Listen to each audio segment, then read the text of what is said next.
25லேருந்து 30 வயசுலாம் தாண்டினதுக்கப்புறம் இந்த அப்பியரன்ஸு, தோற்றம், ஸ்ட்ரக்சரு இதுக்கெல்லாம் 5 பைசாவுக்கு வேல்யூ கிடையாது.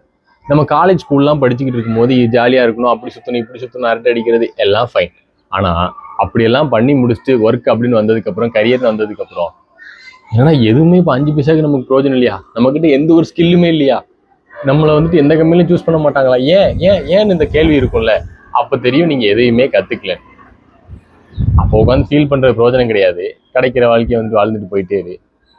ஆனால் சில பேருக்கு தெரியும் ஃப்யூச்சரில் வந்துட்டு இந்த அழகெல்லாம் வச்சு பிரயோஜனம் இல்லை, எதுவும் பண்ண முடியாது. நிறைய பேருக்கு ஃபேமிலி சப்போர்ட் பண்ணும், சில பேருக்கு அவங்க ஃபேமிலி பிஸ்னஸ் இருக்கும், அவங்க அப்பா பேக் போனாக இருப்பார், எல்லாருக்கும்.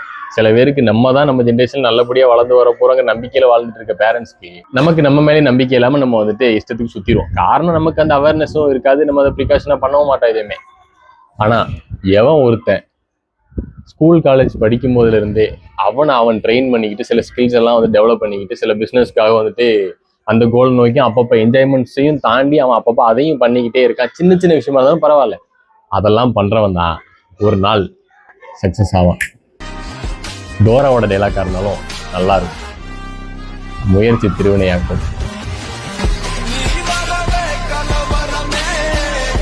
ஓடிக்கிட்டே இரு, ஒரு நாள்